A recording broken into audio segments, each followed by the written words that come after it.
ಇಲ್ಲಿ ಬಂದಿದ್ದು ನೀವು ಕಲಿಯಾಕೆ ಬಂದರಿ, ಓದಾಕೆ ಬಂದರಿ, ನೆನಪಿಡುವರಿ. ಸೀರಿಯಸ್ ಆಗಿರಬೇಕು.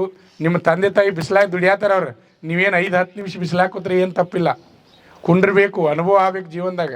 ಅಂದಾಗ ನಾವು ಸಕ್ಸಸ್ ಹಾಕಿ ಗೊತ್ತಿರಲಿ ನಿಮ್ಗೆ. ಚರ್ಚೆ ಮಾಡೋದು ಭಾಳ ಇಂಪಾರ್ಟೆಂಟ್ ರೀ. ಆಮೇಲೆ ಕ್ವಶನ್ ಪೇಪರ್ಗಳನ್ನ ನೋಡ್ಬೇಕು ರೀ. ಯಾವತ್ತು ನಾವು ಕಾಂಪಿಟೇಟಿವ್ ಎಕ್ಸಾಮ್ ಓದೋರು, ಆರ್ಮಿ ಪೊಲೀಸ್ ಆಗೋರು ಕ್ವಶನ್ ಪೇಪರ್ನ ನೋಡಬೇಕು. ಹಿಂದಿನ ಕ್ವಶನ್ ಪೇಪರ್ ಯಾವ ರೀತಿ ಇತ್ತು, ಹೋದ ವರ್ಷ ಯಾವ ರೀತಿ ಇತ್ತು, ಅದ್ರ ಹಿಂದಿನ ಸಲ ಯಾವ ರೀತಿ ಇತ್ತು, ಏನೇನು ಕ್ವಶನ್ಗಳು ಬದಲಾವಣೆ ಆಗ್ಯಾವ. ಒಂದು 5 ವರ್ಷದಿಂದ 10 ವರ್ಷ ಕ್ವಶನ್ ಪೇಪರ್ ನೋಡ್ರೆ ನೀವು ಗ್ಯಾರಂಟಿ ಹೇಳ್ತೀನ ರ್ಯಾಂಕ್ಲೇ ಸಿಲೆಕ್ಷನ್ ಹಾಕಿರಿ. ನೀವು 5 ವರ್ಷದಿಂದ 10 ವರ್ಷ ಕ್ವಶನ್ ಪೇಪರ್ ನೋಡ್ರೆ ರ್ಯಾಂಕ್ಲೇ 100ಕ್ಕೆ 100 ಹಾಕಿರಿ. ಯಾಕಂದ್ರೆ ಅದನ್ನು ಬಿಟ್ಟು ಹೊರಗೆ ಹೋಗಂಗಿಲ್ಲ ರೀ. ಸೆಂಟ್ರಲ್ ಗೌರ್ಮೆಂಟ್ ನೌಕರಿ ಟ್ರೈ ಮಾಡೋದು ನಿಮಗೆ ಫಿಕ್ಸ್ ಸಿಲಾಬಸ್ ಅದಾವೆ ರೀ. ಈ ಉದಾಹರಣೆ SSC GD, ಅದ್ರಾಗ ಮೆಂಟಲ್ ಎಬಿಲಿಟಿ ಯಾವ ಪಾಠ ಅದಾವ ಅನ್ನೋದು ನಿಮ್ಗೆ ಗೊತ್ತೈತಿ ಈಗ. ಆಮೇಲೆ ಮ್ಯಾಥ್ಸ್ ಯಾವ್ಯಾವ ಗೊತ್ತೈತಿ. ಆಮೇಲೆ ಗ್ರಾಮರ್ ಏನೈತಿ ಅನ್ನೋದು ಗೊತ್ತದ. ಆಮೇಲೆ ಜಿ ಕೆ ಹೊಸ ಕೇಳ್ತಿರ್ತಾರೆ ಅಂದ್ರೆ 10 ವರ್ಷದ ನೀವು ಕ್ವಶನ್ ಪೇಪರ್ ನೋಡ್ಕೊಂಡ್ರಿಪ್ಪ ಅಂದ್ರೆ ಆರಾಮಾಗಿ ಎಲ್ಲರೂ ಪಾಸ್ ಆಗ್ಬೋದು. ಅಂದ್ರೆ ನಿಮ್ಗೆ ಗೊತ್ತಾಗಿಬಿಡ್ತದೆ ರೀ ಅವ್ರು ಏನು ಕೇಳ್ತಾರೆ ಅನ್ನೋದು ನಿಮ್ಗೆ ಗೊತ್ತಾಗ್ತದೆ. ನಿಮ್ಗೆ ನೆನಪಿರಲಿ, ಯಾವ್ದು ಅರ್ಥ ಆಗೋದಿಲ್ಲ ಅದನ್ನು ರಿಪೀಟ್ ಮಾಡ್ಕೋಬೇಕ್ರಿ. ಯಾವ ಕ್ವಶನ್ನ ನಿನಗೆ ಅರ್ಥ ಆಗಲಿಲ್ಲ ಅದ್ರ ಬಗ್ಗೆ ಪೂರ್ಣ ತಿಳ್ಕೊಂಡು ರಿಪೀಟ್ ಓದಬೇಕು. ಅದನ್ನು ಫೈನಲ್ ತಿಳ್ಕೊಂಡು ಮುಂದೆ ಹೋಗ್ಬೇಕು. ನಿನಗೆ ತಿಳಿಲಿಲ್ಲ ಮತ್ತೊಬ್ರನ್ನ ಚರ್ಚೆ ಮಾಡ್ಬೇಕ್ರಿ. ಫ್ರೆಂಡ್ಸ್ ಒಳಗೆ ಚರ್ಚೆ ಮಾಡಿರಿ. ಚರ್ಚೆ ಮಾಡಿದ್ರೆ ಭಾಳ ನೆನಪು ಉಳಿತದ. ನಾ ಹೇಳ್ತೀನಿ ನಿಮ್ಗೆ, ಚರ್ಚೆ ಮಾಡಿದ್ರೆ ಭಾಳ ನೆನಪು ಉಳಿತದ. ಆಮೇಲೆ ಇನ್ನೊಂದು, ಆಯ್ತು ಈಗ ಓದ್ರಿ, ರೆಡಿ ಆದ್ರಿ, ಪರೀಕ್ಷೆಗೆ ಹೊಂಟ್ರಿ ಅಂತ ಇಟ್ಕೋರಿ. ಪರೀಕ್ಷೆಗೆ ಹೊಂಟರಿ, ಪರೀಕ್ಷೆಗೆ ಹೋಗೋ ಮುಂದೆ ಯಾವತ್ತೂ ಅಡ್ವಾನ್ಸ್ ಹೋಗ್ಬೇಕು. ನಿಮ್ಗೆ ಗೊತ್ತಿರಲಿ ಅಡ್ವಾನ್ಸ್. ಈಗ ಏನು ಮಾಡ್ತಾರೆ, ಬೆಂಗಳೂರಿಗೆ ನಿಮ್ಮ ಪರೀಕ್ಷೆ ಇರ್ತದೆ ನಾಳೆ, ಇವತ್ತು ರಾತ್ರಿ ಹತ್ತಿರಿ ಇಲ್ಲಿಂದ ಬಸ್ ರೀ. ಏಕ ಟೆನ್ಷನ್ದಾಗ ಹೋಗುದ್ರಿ. ಬಸ್ ಎಷ್ಟು ಗಂಟೆಗೆ ಹೋಗ್ತೀವೋ, ನಾ ಎಷ್ಟು ಗಂಟೆಗೆ ಮುಟ್ತನೋ, ಆಮೇಲೆ ಅದು ಸೆಂಟ್ರ್ ಎಲ್ಲೈತೋ, ಏಕ ಟೆನ್ಷನ ರೀ. ಹಂಗೆ ಟೆನ್ಷನ್ದಾಗ ಹೋಗಬಾರ್ದು. ಯಾವತ್ತೂ ಅಡ್ವಾನ್ಸ್ ಆಗಿ ಹೋಗ್ಬೇಕು. ಹೋಗುವಾಗ ನಾವು ಏನೇನು ತೆಗೆದುಕೊಂಡು ಹೋಗ್ಬೇಕು. ಈ ಉದಾಹರಣೆ, ನಿಮ್ಮ ಅಡ್ಮಿಟ್ ಕಾರ್ಡ, ಆಧಾರ್ ಕಾರ್ಡ, ಮತ್ತು ಅಡ್ಮಿಟ್ ಕಾರ್ಡ್ನಾಗ ಕೊಟ್ಟಿರ್ತಾರೆ ಅವ್ರು, ನೀವು ಏನೇನು ತರಬೇಕು ಅನ್ನೋದು ಕೊಟ್ಟಿರ್ತಾರೆ. ಅವ್ನು ಕರೆಕ್ಟಾಗಿ ತೆಗೆದುಕೊಂಡು ಹೋಗ್ಬೇಕು. ಟೆನ್ಷನ್ ಮಾಡ್ಕೊಂಗಿಲ್ಲ, ಅಡ್ವಾನ್ಸ್ ಆಗಿ ಹೋಗ್ಬೇಕು. ಎಲ್ಲರಿಗೂ ಗೊತ್ತಿರಲಿ ನಿಮ್ಗೆ, ಅಡ್ವಾನ್ಸ್ ಆಗಿ ಹೋಗ್ಬೇಕು. ಅಡ್ವಾನ್ಸ್ ಆಗಿ ಹೋದ್ರಿಪ್ಪ ಅಂದ್ರೆ ನಿಮಗೆ ಟೆನ್ಷನ್ ಆಗೋದಿಲ್ಲ. ಎಕ್ಸಾಮ್ ಸೆಂಟ್ರಿಗೂ ಅಡ್ವಾನ್ಸ್ ಇರಬೇಕು. ಒಳಗಡೆ ಎಕ್ಸಾಮ್ ಸೆಂಟ್ರಿಗೆ ಹೋಗಿರಿ, ನಿಮ್ಗೆ ಎಲ್ಲರಿಗೂ ಗೊತ್ತದ ಏನಪ್ಪ ಅಂದ್ರೆ ಈಗ ಕಂಪ್ಯೂಟರ್ ಬೇಸ್ಡ್ ಎಕ್ಸಾಮ್ ಅದ. ಈಗ ಇದ್ದಿದ್ದು ಎಲ್ಲ ಕಂಪ್ಯೂಟರ್ ಬೇಸ್ಡ್ ಎಕ್ಸಾಮ್ ನಿಮ್ಗೆ ಎಲ್ಲರಿಗೂ ಗೊತ್ತದ. ಕಂಪ್ಯೂಟರ್ ಬೇಸ್ಡ್ ಎಕ್ಸಾಮ್ ಅಂದಾಗ ಹೋಗಿರಿ, ಟೈಮ್ಗೆ ಹೋದ್ಮೇಲೆ ಕುಂಡಿರ್ತೀರಿ ಎಲ್ಲರೂ ಒಳಗಡೆ. ಕೂತ ಮೇಲೆ ಏನಾಗ್ತದೆ ಅಂದ್ರೆ ಒಂದು ಟೆನ್ಷನ್ ಹಾಕಿರ್ತೈತೆ ರೀ. ಈ ಕ್ವಶನ್ ಪೇಪರ್ ಹೆಂಗೆ ಬರ್ತೈತಿ ಏನೋ, ಟೆನ್ಷನ್ ಹಾಕಿರ್ತೈತಿ. ಟೆನ್ಷನ್ ಮಾಡ್ಕೊಂಗಲ್ಲ, ಸಮಾಧಾನಲೇ ಕುಂಡಿರ್ಬೇಕು. ಕೂತ ಮೇಲೆ ಇನ್ನೊಂದು, ಎಕ್ಸಾಮ್ ಕುಂಡಿರ್ತೀರಿ, ಕೂತ ಮೇಲೆ ಅಲ್ಲಿ ಎಕ್ಸಾಮ್ ಸ್ಟಾರ್ಟ್ ಆಗ್ತದೆ.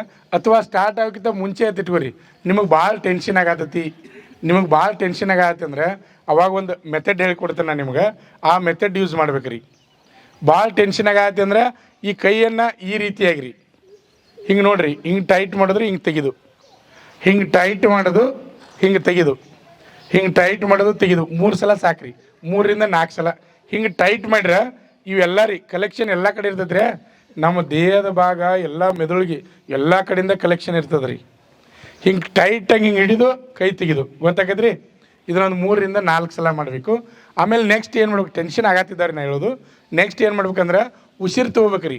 ಹೆಂಗೆ ಉಸಿರು ತೊಗೋಬೇಕಂದ್ರೆ ನೋಡಿರಿ, ಉಸಿರು ಹೆಂಗೆ ತೊಗೋಬೇಕು, ಸಾವಕಾಶ ನಿಧಾನವಾಗಿ ಹಿಂಗೆ ತೊಗೊಂಡು ಒಂದು 2-3 ಸೆಕೆಂಡ್, ಒಂದು 4 ಸೆಕೆಂಡ್ ತೊಗೊಂಡು ಹಿಂಗೆ ಸಾವಕಾಶವಾಗಿ ಉಸಿರು ಬಿಡ್ಬೇಕ್ರಿ. ಸ್ಲೋವಾಗಿ ಉಸಿರು ತೊಗೊಂಡು ತಡೆ ಹಿಡಿದು ಸ್ಲೋವಾಗಿ ಹೊರಗೆ ಬಿಡಬೇಕು. ಹಿಂಗೆ 3ರಿಂದ 4 ಸಲ ಮಾಡಿದ್ರೆ ಸಾಕ್ರಿ. ನಾ ಹೇಳೋದು ಅರ್ಥ ಆಗೈತ್ರಿ. ಇವು 2 ಮೆಥಡ್ ರೀ ಟೆನ್ಷನ್ ಕಡಿಮೆ ಮಾಡೋದು. ಈಗ ಭಾಳ ಮಂದಿ ನೀವು ಟೆನ್ಷನ್ದಾಗ ಮಾಡ್ತಿರ್ತೀರಿ, ಹಿಂಗೆ ಮಾಡ್ತಿರ್ತೀರಿ, ಏನಾರ ಹೇಳ್ಕೊಣ ಫುಲ್ ಸಿಟ್ಟು ಬರ್ತಿರ್ತದೆ. ಸಿಟ್ಟು ಬಂದಾಗ ಮಾಡ್ತಿರ್ತೀರಿ, ಹಿಂಗೆ ಮಾಡ್ತಿರ್ತಿಲ್ಲ. ಒಬ್ಬೊಬ್ರು ಉಗುರು ಕಟ್ಟಿತಾರೆ, ಹಿಂಗೆ ಕಟ ಹಿಂಗೆ ಸಿಟ್ಟು ಬಂದಾಗ ಟೆನ್ಷನ್ ಆದಾಗ ಉಗುರು ಕಟ್ಟಿತಾರೆ. ಒಬ್ಬೊಬ್ರು ಬರಾಬರ ಹಿಂಗೆ ತಲೆ ಕೆರ್ಕೊಕತ್ತಾರೆ, ಹಿಂಗೆ ಗೊತ್ತಿರಲಿ ನಿಮ್ಗೆ. ಹಿಂಗೆ ಒಬ್ಬೊಬ್ರು ಮೆಥಡ್ ಅವು. ಅಂದ್ರೆ ಆ ಸಂದರ್ಭಕ್ಕೆ ಮಾಡೋಕೆ ತಾನೇ ಮಾಡೋಕೆ ಅದು ಕೈ ಹಿಂಗೆ ಮಾಡ್ರೂ ಅಲ್ಲಿ ನಮ್ಗೆ ಟೆನ್ಷನ್ ಕಂಟ್ರೋಲ್ ಆಕತ್ತೆ, ನಿಮ್ಗೆ ಗೊತ್ತಿರಲಿ. ಹಿಂಗೆ ಇದೊಂದು. ಆಮೇಲೆ ಇನ್ನೊಂದು, ನೀವು ಪರೀಕ್ಷೆಗೆ ಕುಂಡಿರ್ತೀರಿ, ಎಕ್ಸಾಮ್ ಸ್ಟಾರ್ಟ್ ಆಗ್ತದೆ. ಎಕ್ಸಾಮ್ ಸ್ಟಾರ್ಟ್ ಆದಮೇಲೆ ನಿಮ್ಗೆ 1ನೇ ಕ್ವಶನ್ ನೋಡ್ಕೋಬೇಕು. ಅದು ಬರ್ತೈತಿ ಕರೆಕ್ಟ್ ಇದ್ರೆ ರೈಟ್ ಹಾಕ್ರಿ, ಬಂತು ರೈಟ್ ಮಾಡಿರಿ. ಬರಲಿಲ್ಲ 1ನೇದು ಬಿಡ್ರಿ, 2ನೇದಕ್ಕೆ ಬರ್ರಿ, 2ನೇದು ಬರಲಿಲ್ಲ ಬಿಡ್ರಿ, 3ನೇದಕ್ಕೆ ಬರ್ರಿ, 3ನೇದು ಬರ್ತೈತಿ ರೈಟ್ ಹಾಕ್ರಿ.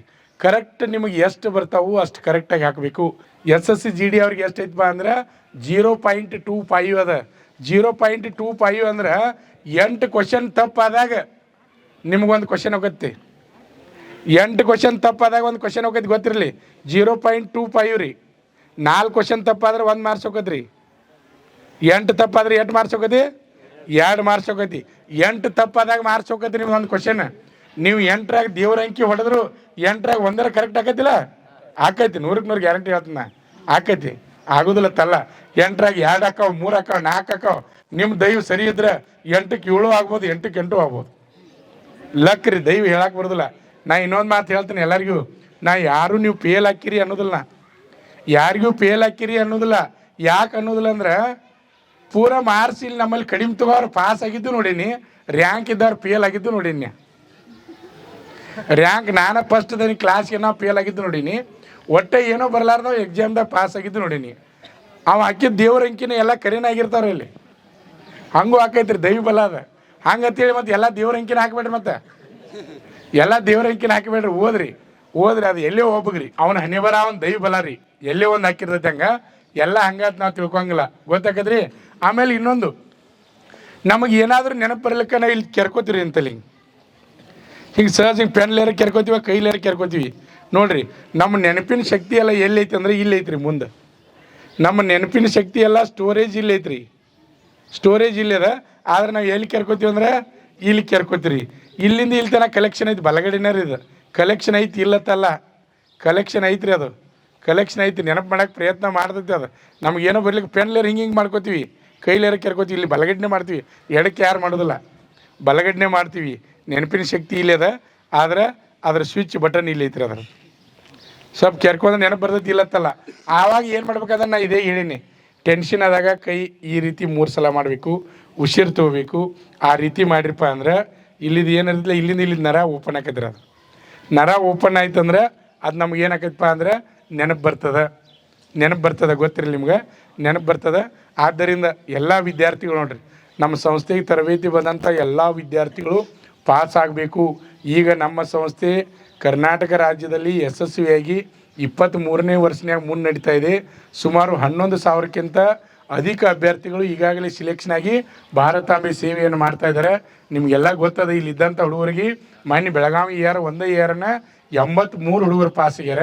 ಆಮೇಲೆ ಈ ಸಲ ಅಂತೂ ಅಗ್ನಿವೀರ ಒಳ್ಳೆ ಚಾನ್ಸ್ ಅದ. SSC GDನೂ ಹೆಚ್ಚು ಈ ಸಲ ಭಾಳ ಹುಡುಗರು ನೀವು ಟ್ಯಾಲೆಂಟ್ ಅದ ರೀ.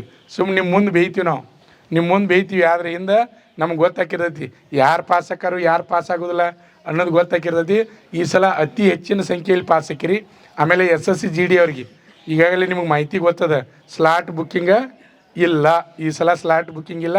ಆಮೇಲೆ ನೆಕ್ಸ್ಟ್ ಏನಪ್ಪ ಅಂದ್ರೆ 8ರಿಂದ 10 ದಿನ ಅಡ್ವಾನ್ಸ್ ಆಗಿ ನಿಮ್ಮ ಎಕ್ಸಾಮ್ ಸೆಂಟ್ರ್ ಎಲ್ಲಿ ಬರ್ತೈತೆ ಅನ್ನೋದನ್ನು ಬರ್ತದೆ ವೆಬ್ಸೈಟ್ನಾಗ. ಆಮೇಲೆ 2ರಿಂದ 3 ದಿನ ಅಡ್ವಾನ್ಸ್ ಆಗಿ ನಿಮ್ಮ ಅಡ್ಮಿಟ್ ಕಾರ್ಡ್ ಬರ್ತದೆ. ಆ ಅಡ್ಮಿಟ್ ಕಾರ್ಡ್ ಒಳಗೆ ನೀವು ಯಾವ ಸೆಂಟರ, ಆಮೇಲೆ ಯಾವ ಶಿಫ್ಟ, ಯಾವ ದಿನಾಂಕ ಅನ್ನೋದು ಬರ್ತದೆ. ನನ್ನ ಅಂದಾಜು, ನನ್ನ ಗೆಸ್ ಇನ್ನು 20ರಿಂದ 30 ದಿನ, 1 ತಿಂಗಳು ಟೈಮ್ ಹೋಗೈತ್ರಿ. ಆದ್ರೆ 1 ತಿಂಗಳು ಹೋಗೈತೆ ತಲೆಯಾಗಿ ಇಟ್ಕೊಬಿಡ್ರಿ. ಮತ್ತು ಪಟ್ನ ಬಂದ್ರೆ ಬರ್ಬೋದು, ಒಂದು ವಾರನ್ಯಾಗ ಬಂದರೂ ಬರ್ಬೋದು ರೀ. ಗೆಸ್ ಹೇಳ್ತೀನಿ ಅಷ್ಟೇ, ಒಂದು ವಾರನ್ಯಾಗ ಬರ್ಬೋದು. ಒಂದು ವಾರನ್ಯಾಗ ಬಂದರೂ ಮುಂದೆ 8 ದಿನ ಟೈಮ್ ಇರ್ತೈತೆ ಅಂದಂಗೆ, ಮುಂದೆ ನಿಮ್ಗೆ 10 ದಿನ ಟೈಮ್ ಇರ್ತೈತೆ ಅಂದಂಗೆ ರೀ. 10 ದಿನ ಅಡ್ವಾನ್ಸೇ ಬಿಡ್ತಾರೆ ರೀ, ಟೈಮ್ ಇರ್ತೈತೆ ಅಂದಂಗೆ. ಅದಕ್ಕೆ ಎಲ್ಲರೂ ತಯಾರಾಗಿರಿ. ಟೈಮ್ ಸಿಕ್ಕಿದ್ದು ಒಳ್ಳೇದೈತೆ ನಮಗೆ, ಕೆಟ್ಟ ಏನಲ್ಲ. ಟೈಮ್ ಸಿಕ್ಕಿದ್ದು ಮತ್ತು ಅವಕಾಶ ಸಿಕ್ಕಂಗೆ ನಮಗೆ ಎಲ್ಲರೂ ನಾನು ನಿಮ್ಗೆ ಹೇಳ್ತೀನಿ, ಇನ್ನೂ ಕ್ಲಾಸ್ ಕುಂಡ್ರಿ.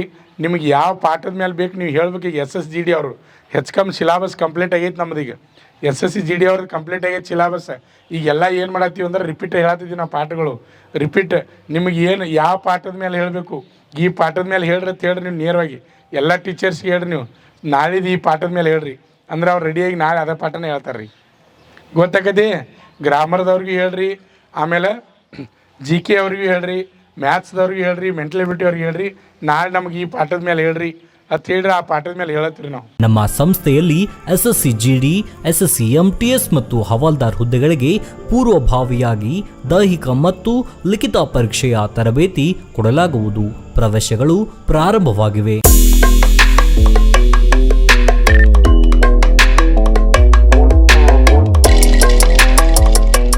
ಪಾಲಕರ ಆಶೀರ್ವಾದ, ಯುವಕರ ಪ್ರೋತ್ಸಾಹದಿಂದ ಸರ್ಕಾರದಿಂದ ಮಾನ್ಯತೆ ಪಡೆದು ಕರ್ನಾಟಕದಲ್ಲಿ ಯಶಸ್ವಿಯಾಗಿ 21ನೇ ವರ್ಷದಲ್ಲಿ ಮುನ್ನಡೆಯುತ್ತಿರುವ ಸಂಸ್ಥೆಯಿಂದ ಇಂಡಿಯನ್ ಆರ್ಮಿಯಲ್ಲಿ Agniveer, general duty, tradesman, army assistant officer, store keeper ಮತ್ತು ಟೆಕ್ನಿಕಲ್ ಹುದ್ದೆಗಳಿಗೆ ಅಗ್ನಿವೀರ ಇಂಡಿಯನ್ ಆರ್ಮಿಯನ್ನ ಸೇರಬಯಸುವ ಅಭ್ಯರ್ಥಿಗಳಿಗೆ ಪೂರ್ವಭಾವಿಯಾಗಿ ಕಂಪ್ಯೂಟರ್ ಬೇಸ್ಡ್ ಎಕ್ಸಾಮ್ ಹಾಗೂ ದೈಹಿಕ ಪರೀಕ್ಷೆಗಳಿಗೆ ತರಬೇತಿ ನೀಡಲಾಗುವುದು. ವುಮೆನ್ ಮಿಲಿಟರಿ, ಪೊಲೀಸ್, ಸ್ಟೇಟ್ ಹಾಗೂ ಸೆಂಟ್ರಲ್ ಪೊಲೀಸ್ ಕಾನ್ಸ್ಟೇಬಲ್ ಹಾಗೂ SSC GD, BSF, CRPF, Assam rifles, ITBP, CISF, SSB ಹಾಗೂ ಮುಂದೆ ನಡೆಯುವ ಅಗ್ನಿವೀರ ಆರ್ಮಿ ರ್ಯಾಲಿಗೆ ಪುರುಷ ಹಾಗೂ ಮಹಿಳಾ ಅಭ್ಯರ್ಥಿಗಳಿಗೆ ತರಬೇತಿ ಕೊಡಲಾಗುವುದು. ಹಾಸ್ಟೆಲ್ ಸೌಲಭ್ಯ ಕೂಡ ಇರುತ್ತೆ. ಸಂಪರ್ಕಿಸಿ ಶ್ರೀ ಮಂಜುನಾಥ ಸೈನಿಕ ತರಬೇತಿ ಕೇಂದ್ರ, ಮೂಡಲ್ಗಿ, ತಾಲೂಕು ಮೂಡಲ್ಗಿ, ಜಿಲ್ಲೆ ಬೆಳಗಾವಿ, ರಾಜ್ಯ ಕರ್ನಾಟಕ. ಪ್ರವೇಶ ಪ್ರಾರಂಭವಾಗಿದೆ.